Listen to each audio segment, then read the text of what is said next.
사랑이 우리에게 이렇게 나타난 바 되었으니 하나님이 자기의 독생자를 세상에 보내심은 그로 말미암아 우리를 살리려 하심이라. 사랑은 여기 있으니 우리가 하나님을 사랑하는 것이 아니요 하나님이 우리를 사랑하사 우리 죄를 속하기 위하여 화목 제물로 그 아들을 보내셨음이라. 아멘. 최근 들어 우리가 이 기상 현상을 보게 되면은 참 날씨가 얼마나 변덕스러운지 모릅니다. 눈이 내리다가 갑자기 진눈개비로 변하고 또 진눈개비로 내리다가 갑자기 천둥이 치고 비가 내리기도 합니다. 그러다 오늘같이 이렇게 하늘이 푸르게 쨍쨍한 그런 날이 되기도 합니다. 우리가 이렇게 살다 보게 되면은 이렇게 좋은 날씨만 있는 것이 아니고 때로는 폭우가 쏟아지고 눈이 쏟아지고 그리고 천둥 번개가 치는 구전 날씨도 있기 마련입니다.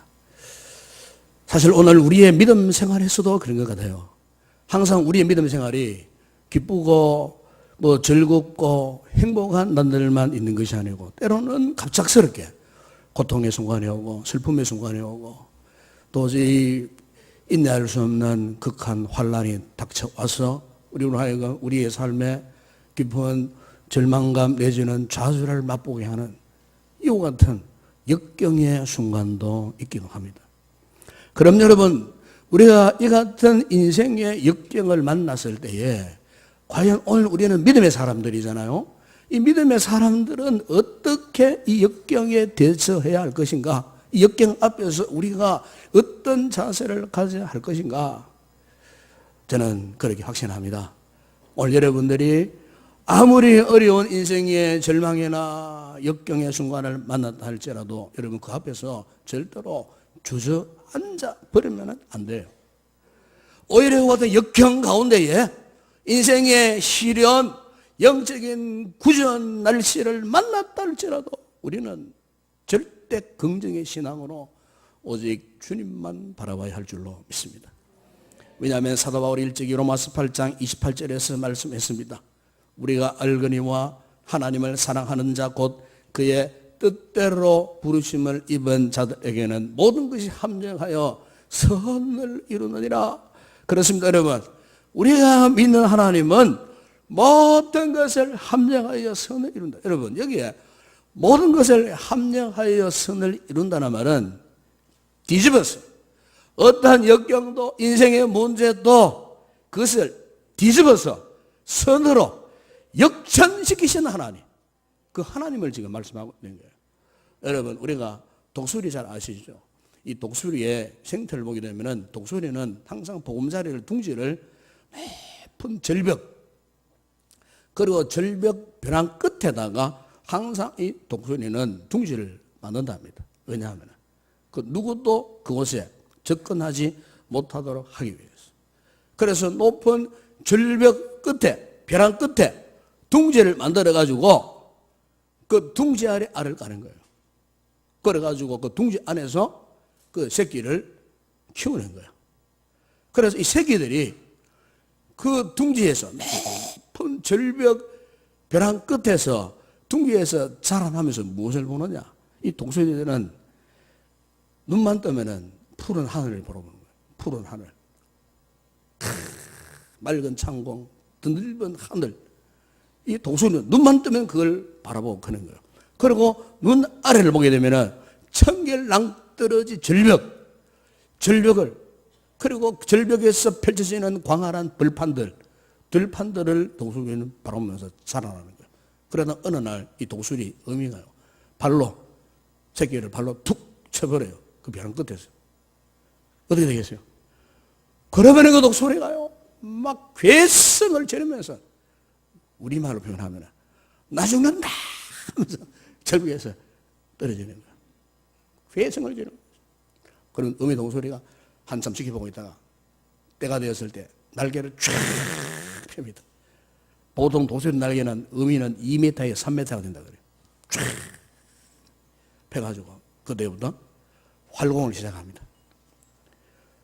새끼가 떨어지고 있는 그 순간에 독수리가 찹싸게 활동을 해가지고 땅바닥에 떨어지는 그 찰나에 이 독수리 어미가 날개 탁 받아가지고는 다시 하늘로 쫙 올라갑니다. 올라가가지고 어느 순간 또 떨어요. 또 떨어요. 새끼가 또 죽는다가 수라를 지르는 이런 훈련을 계속해서 반복적으로 할 때에 드디어 독수리 새끼들이 날개에 힘을 얻고요. 어미 독수리처럼 날개를 펴고 그리고 창공을 박차오르는 조류의 제왕이 된다는 거예요. 저는 이 독수리의 생태를 이렇게 생각하면서 이런 생각을 해서요.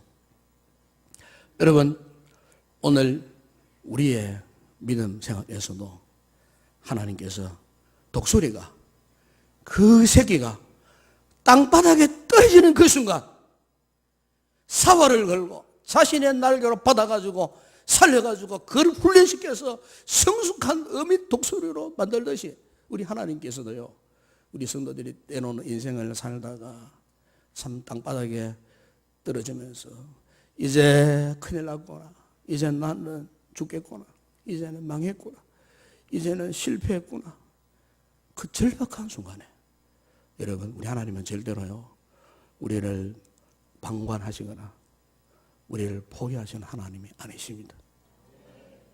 그분의 날개로 우리를 받으셔가지고 우리가 다시 회생할 수 있도록, 삶의 승리자가 될 수 있도록, 믿음의 성공자가 되어질 수 있도록 우리의 모든 삶의 정황을 역전시켜서 선을 이루시는 하나님, 바로 그 하나님이 오늘 우리의 하나님 아버지인 줄로 믿습니다. 여러분, 그럼 왜 하나님께서 이렇게 우리를 합력하여 선을 이루시려고 하실까?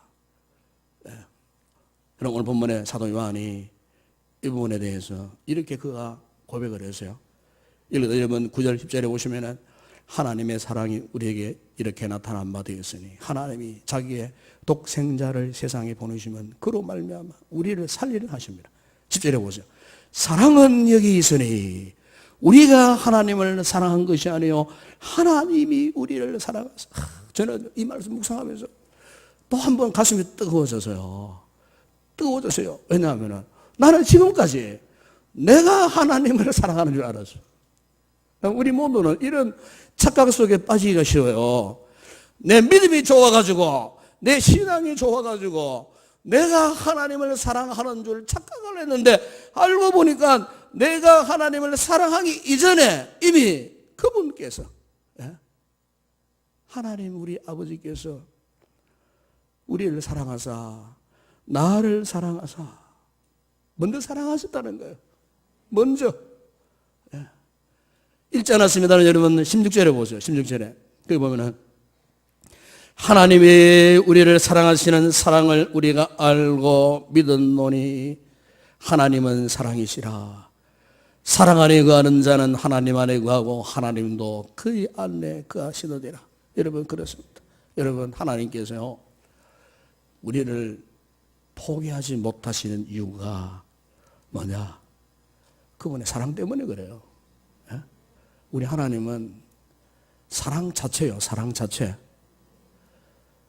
그 사랑 자체이신 하나님께서 우리를 사랑하시기 때문에 비록 우리가 때로는 연약에 처하고 어떤 슬픔에 처하고 인생의 절망 가운데 좌절하고 나는 죽겠다 하는 그 막다른 골목에서 쫓았어.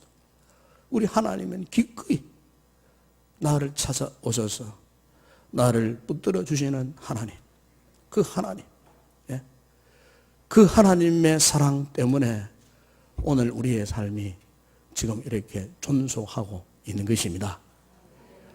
여러분 이 하나님의 사랑을 이해하십니까? 19절에 보면 사도 요한이 또 이렇게 고백했어요. 우리가 사랑하면 그가 먼저 우리를 사랑하셨습니다. 아멘. 저는요 한동안 오래도록 저는 이 사랑 이해를 못해서요. 이해가 되지 않았어요. 과거 저는 이 사랑을 믿지 못해서요. 저는 모태신앙인데도 저는 이 사랑을 믿지 못해서요. 주일학교부터 하나님의 사랑, 예수님의 십자가의 죽으심, 예수님이 너를 사랑하신단다. 주일학교 선생님의 그 같은 이야기 수도 없이 들었지만 저는 성년이 될 때까지 이 말씀 도대체 이해가 되지 않았어요. 왜냐하면 저는 너무나 열등감에 빠져 있었던 사람 가운데 한 사람이었어요. 우리 집은 너무나 가난해서 달동네 출신에다가 이모는 지지리도 못생겼고 얼마나 참 좀 속된 말로 집구석을 보게 되면 형편없고 우리 동네 사는 그 모양새를 보면은 지지리도 피난민 손에 판자 손에 그러니까 학교에 가보세요. 옛날에는요 공락금 제때 못 내면 야 김성길이 앞에 나와. 앞에 나가면 선생님이 시커먼 출석부 큰 거 있습니다. 옛날에는 머리를 탁 왜 안 가지고는 빨리 가고 공부도 안 시키고 그래가지고 등 돌리고 나올 때 그 절망감 아십니까? 그 수치, 부끄러움. 요즘으로 표현하면 인격 모독이에요. 한마디로 말하면 울면서 그런 적이 한두 번이 아니었습니다. 저는. 그러다 보니까 열등감에 빠져가고 어린 나이에 막 죽고 싶은 거예요. 어린 나이에 부끄럽고 그래서 누가 앞에 서는 걸 겁이 났어요. 두려워가지고 책도 못 읽었어요. 말이 막혀가고 말들이가 돼가고 어느 장에다가 그러니까 여러분 사람의 삶이요 이렇게 너무 가난해지고 오가라들면은요 하나님도 눈에 안 들어오는 거예요. 하나님 너를 사랑하신다. 하나님이 나를 사랑하시면 왜 이렇게 내가 가난하게 살 수밖에 없느냐 이러면서 어린 나이에 좀 철이 들었을 때는 하나님 막 일방적으로 거부했어요. 교회도 안 나갔어요. 고의적으로 교회 안 나갔어요. 이런 저에게 어느 날 어느 집회에 갔어요. 그것도 가고 싶어서 간 게 아니고 억지로 끌려가가지고 어느 집회에서 말씀을 듣는데 그 많은 말씀이 나를 향한 말씀이었어요. 그날 새벽 집회 때 저는 환상같이 주님의 십자가를 바라보는 눈이 열렸습니다. 주님의 십자가가 제 눈앞에 그대로 드러났습니다. 주님이 십자가에 못 박혀 달려 계시는 모습을 참으로 목격을 했어요. 저는 그 순간 내 자신도 모르게 통곡함이 북받쳐 올라왔어요. 감당할 수 없는 눈물이 쏟아졌습니다. 저 자신으로 인해 애통함이 생전 처음 일어났습니다. 처음 그런 것을 경험했어요. 지나간 모든 삶이 주마등처럼 스쳐 지나갔습니다. 온갖 제약들이 들추어졌습니다. 낱낱이 다 기억이 났습니다. 눈물을 흘리고 또 흘리고 통곡하고 회개하고 난생 처음으로 수시간을 기도하게 되었습니다. 그런데 놀라운 것은 그렇게 울던 시간이 지나고 난 후에 저의 삶이 완전히 달라졌습니다.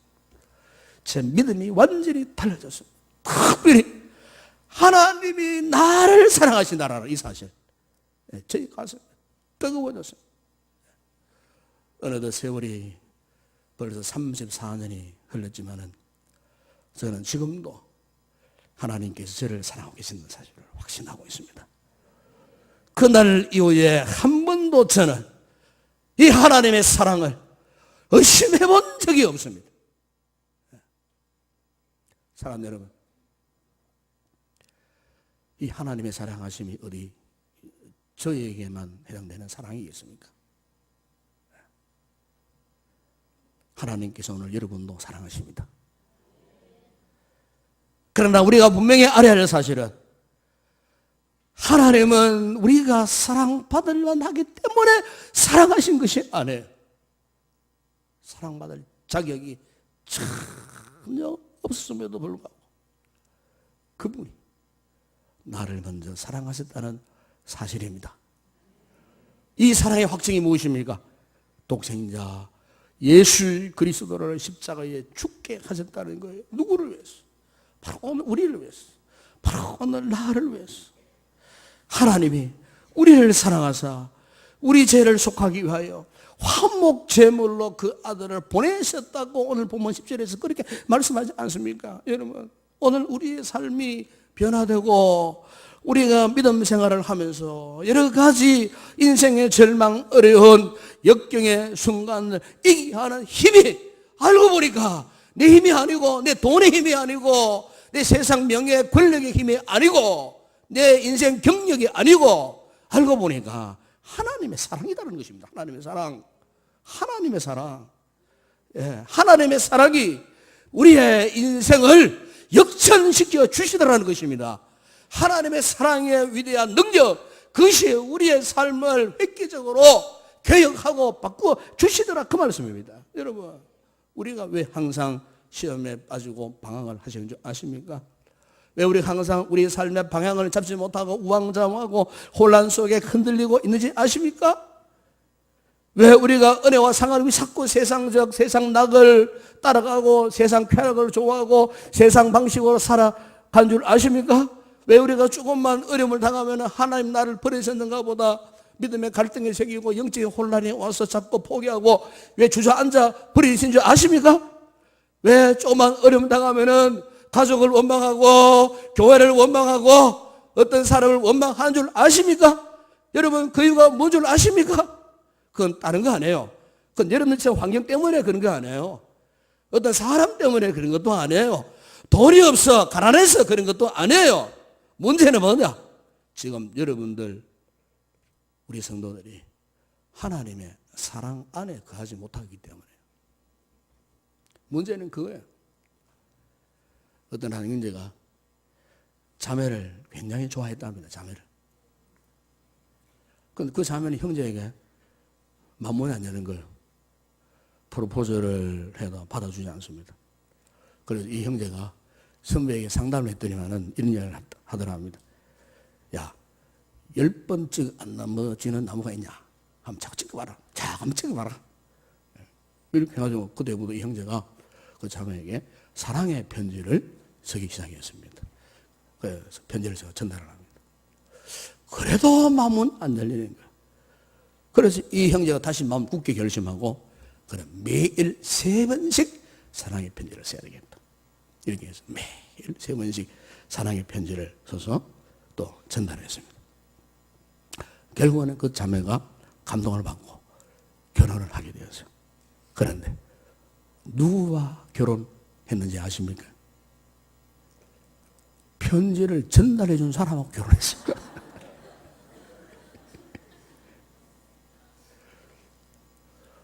편지를 쓴 사람하고 결혼해야 되는데 편지를 전달해 주는 사람하고, 그러니까 한번 생각해 보세요. 매일 편지를 전달해 준 그 사람이 하루에 3번씩 만난 거야. 만나다 보니까 눈에 맞아 들어가고 정이 드는 거예요. 펜팔 아무 소용없습니다. 그거. 직접 만나야 돼요. 직접 만나가지고 밥도 같이 먹고 손도 잡아보고 대화도 하고 직접 관계를 해야 되는 거예요. 그래야 정이 드는 거예요. 여러분, 그냥 편지 써가지고는 아무런 느낌도 감동도 없어요. 만나는 게 최고예요. 만나가지고 교제하는 게 최고라 그 말이에요. 거기에 사랑의 감동 느낌이 싹 튼다 그 말입니다. 여러분 오늘 우리가 주님과의 사랑도 저는 마찬가지라고 생각합니다. 우리가 왜 하나님의 불같은 사랑, 강권하시는 사랑을 경험하지 못하고 누리지 못하는가? 바로 우리가 살아가는 방법에 문제가 있는 거예요. 네? 우리는 항상 마치 쪽지만 써주듯이 항상 내 기분, 내 감정에만 사로잡히고, 이게 원치 못하면 상처가 나고 상해져 있고, 그러다 보니까 주님의 사랑, 그 사랑 깊숙한 곳에 들어가 보지도 못하고 아예 지레 그냥 그 사랑을 의심해 버리는 거예요. 여러분, 폭포의 시원한 물줄기를 맛보려고 하면은 폭포 속으로 들어가야 돼요.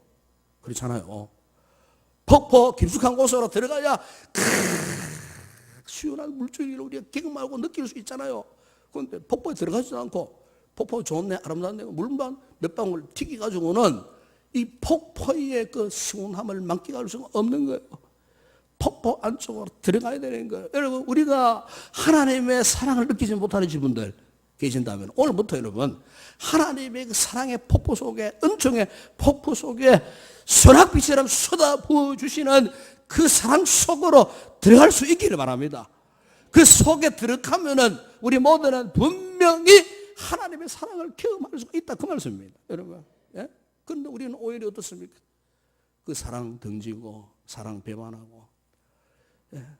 순간마다 그 사랑 배신하고, 세상 좋아갖고 맨날 세상 쫓아다니고, 사람 좋아가 맨날 사람은 쫓아다녀도 하나님과는, 주님과는 점점 거리가 멀어지고, 영적인 낙을 누리기보다 세상의 낙 누리기 위해서 자꾸 거기에 몰입하고 거기에 집중하고 따라가다 보니 그 마음의 그 심령에요, 주님의 사랑, 주님의 은혜 전혀 느낌이 없는 거예요. 감동이 없는 거예요.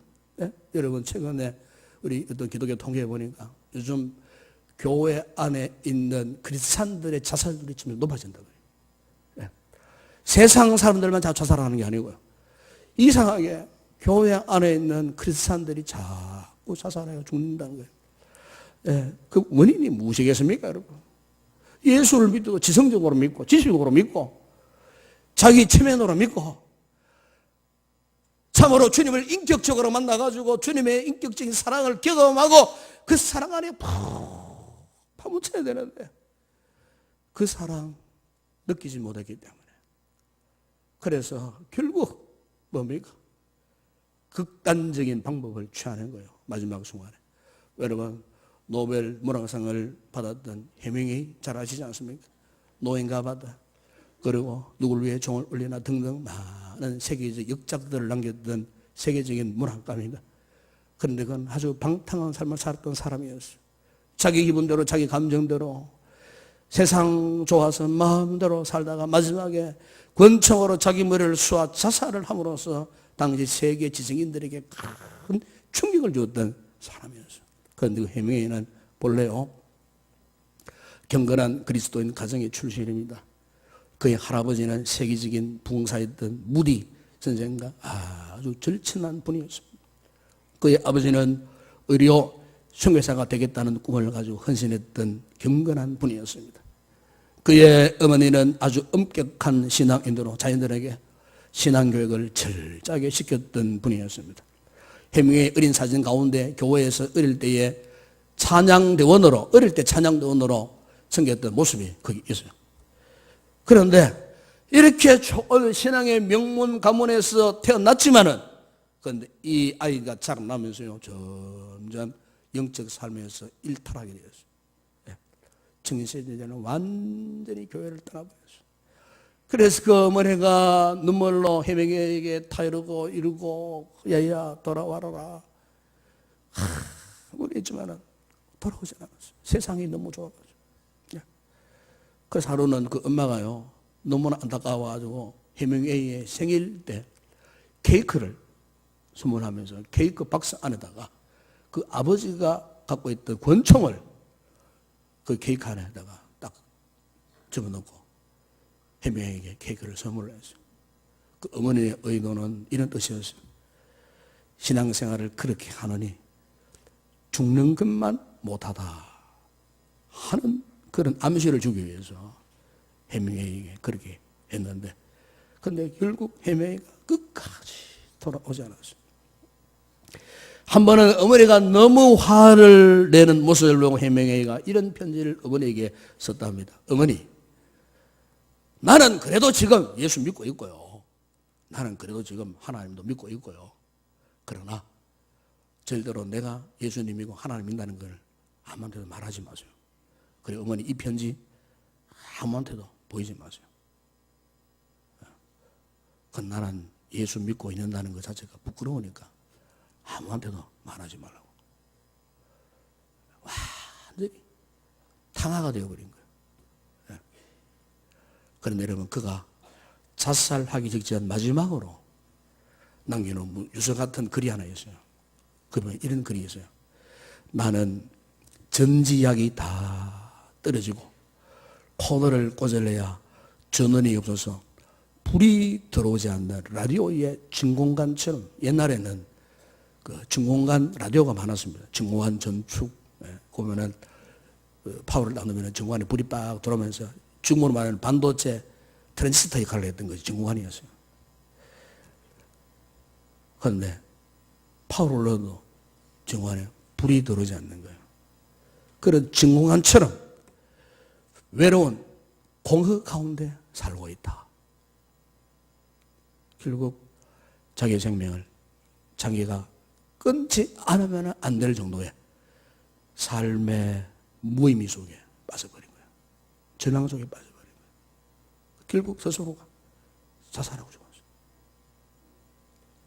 여러분, 이 모든 삶의 원인이 무엇이겠습니까? 하나님의 사랑에서 멀어졌기 때문입니다. 그 사랑의 영역에서 벗어났기 때문에. 여러분, 우리 역시도 마찬가지입니다. 하나님의 사랑에서 벗어난 인생은 결코 행복할 수 없어요. 만족이 없어요. 더 힘들고 곤고할 뿐이에요. 그러나 여러분, 우리가 아무리 힘든 인생 역경을 만난다고 할지라도 하나님의 사랑 속에만 들어오면은 그 역경이 문제가 안 돼요. 하나님의 사랑에 강건되어 있는 영혼은 가난해도 병들어도 아무리 힘든 인생 역경 터널을 지난다 할지라도 절망하지 않는 거예요. 그럼 여러분, 우리가 어떻게 하면 이 하나님의 사랑에 영원토록 머무를 수 있겠습니까? 오늘 여러분 읽지 않았습니다. 요한일서 5장 3절에 보면 사도 요한이 이런 말씀을 해서요, 아주 놀라운 말씀을 하셨어요.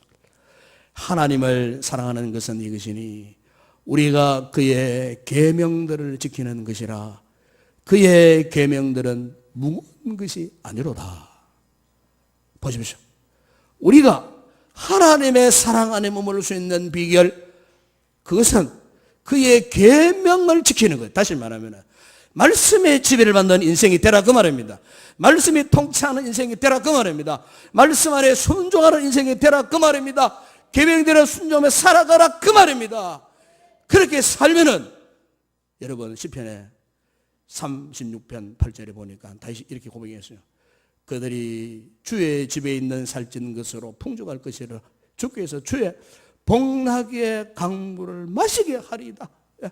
은혜의 강물, 말씀 안에 머물러 있으면은 하나님의 사랑에 충만한 그 복락의 강수 안에 우리가 머물러서 살아갈 수가 있는 것입니다, 여러분.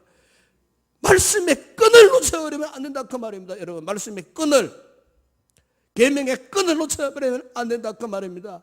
말씀을 붙드는 게 우리가 하나님의 사랑 안에 머물러 있는 비결이에요. 말씀을 아는 것으로 끝나는 게 아니에요. 말씀을 지식적으로 지성적으로 아는 그걸 말하는 게 아닙니다, 여러분. 그 말씀 속에 우리 삶이 한번 들어가 보자 그 말입니다. 그 말씀에 붙들려 보자 그 말입니다, 여러분. 제자 훈련 받는다고 다 되는 거 아니잖아. 훈련 받았으면 그 말씀 속에 우리가 완전히 포로되고 붙들리는 삶을 살아야 되는데, 제자 훈련 졸업하자마자 자유도 해방이다, 그 말씀에 굴려서 벗어나 원점으로 돌아가 버리더라. 원점으로 돌아가 버리더라. 저는 간혹 이 번지점프 하는 분들 한 번씩 TV에 나오잖아요. 진짜 보기도 했어요. 저는 도저히 못 올라가겠더라고요. 나 한번 해볼까 싶었는데 혹시나 떨어지다가 어떻게 될까 싶어는 가족들이 살아있는데 혹시나 내가 그래, 난 도저히 자신이 없더라고요. 그 저는 번지점 하는 분들 존경합니다. 야, 대단하다. 30m 이상 50m 올라가는 거예요. 올라가지고 보십시오. 쫙 올라가지고 그냥 거기서 그냥 막 떨어지는데, 야, 너무 멋있고 신기하고, 야, 그런 생각 한번 안 해보셨어요? 나도 한번 해볼까 하는 그런 생각을 다 해요. 그런데 번지 점프를 타는 그 방법은 간단합니다, 여러분. 이거는 초등학생들도 알 수 있는 방법이에요. 올라가서 떨어지면 돼요. 떨어지면 되는 거예요. 올라가가지고 그냥 떨어지면 된다니까. 뭐 다른 기술도 필요 없어. 올라가가지고 그냥 그게 뭐 수십 미터인지 뭐 상관없어요. 떨어지면 되는 거야. 방법은 간단해요. 떨어지면은 나도 번쩍을 탈 수가 있는 거예요. 그런데 여러분 떨어질 때 보세요. 탁 떨어질 때 마지막에 굵은 동아줄이 끝까지 그를 놓지 않습니다. 그렇죠? 그게 만약에 끊어져 가지고 언젠가 한번 뉴스 나왔어요. 그게 끊어 죽었던 사람도 있어요. 그런데 그게 끊어지지 않고 다 떨어지니까 그 높은 곳에 떨어져도 살아남더라고요. 네. 저는 그렇게 생각합니다. 우리 성도들이 아무리 인생 역경을 당하여도 비록 내가 지금 떨어져 나 죽는다 하는 그런 상황에도 여러분 분명한 것은 우리가 말씀의 끈에 붙들려 있으면 하나님의 사랑 안에 머무는 역사가 일어납니다. 그 말씀과 하나님의 사랑이 우리의 인생을 역전시킨다 그 말입니다. 절대로 인생 역경, 시련, 환난 그것이 문제가 되지 않더라 그 말입니다. 문제는 내가 하나님의 말씀 앞에 붙들려 있느냐, 그분의 사랑 속에 깊이 파묻혀 있느냐. 사도 바울은 로마서 8장 35절에서 말씀했습니다. 누가 우리를 그리스도의 사랑에서 끊으려 환난이나 공고나 박해나 기근이나 적신이나 위험이나 칼이라. 로마서 8장 30절에 그러나 이 모든 일에 우리를 사랑하시는 이로 말미암아 우리가 넉넉히 이기느니라. 아멘. 고린도서 5장 14절에 보니까 그리스도의 사랑이 우리를 강권하시는도다. 아멘. 주님의 사랑이 나를 붙들고 있게. 오늘 저와 여러분이 이 하나님의 놀라운 커진 사랑 가운데 있기 때문에 역경이 문제가 안 됩니다. 힘내십시오. 절망하지 마십시오. 하나님의 사랑이 나를 강권하시기 때문에 반드시 나를 위대한 믿음의 사람으로 세우시리라 믿습니다. 이 믿음으로 승리하는 귀한 성도들이 되기를 주의 이름으로 축원합니다. 기도하겠습니다. 아버지 하나님, 우리는 인생을 살다가 역경을 만날 때가 있습니다. 인생 낭떠러지에 떨어져 절망할 때도 수없이 많습니다. 우리에게 믿음이 없었을 때는 절망하고 한탄하고 끝없는 인생 자락에 빠져 사물 아버지 자살할 때가 많았는데, 아버지 오늘 주신 말씀을 통해 결코 우리가 어떤 역경 앞에서도 좌절하지 말아야 할 이유는 하나님의 사랑이 이 순간에도 나를 붙들고 계시다고 말씀하셨습니다. 주여, 이 사랑에 머물기 위해서 우리 모든 성도들 더욱 주의 말씀 사랑하게 하여 주시옵소서. 말씀의 지배를 받게 하여 주시옵소서. 말씀의 끈에 꽁꽁 묶여있는 삶을 살게 하여 주시옵소서. 어떤 역경 가운데서도 하나님 말씀 앞에 절대적으로 100% 순종하며 나아갈 수 있는 성도들이 되게 하실 때 영원토록 우리는 주님의 크고 놀라운 사랑 가운데 머무는 행복한 인생이 될 줄로 믿습니다. 예수님의 이름으로 기도드리옵나이다. 아멘.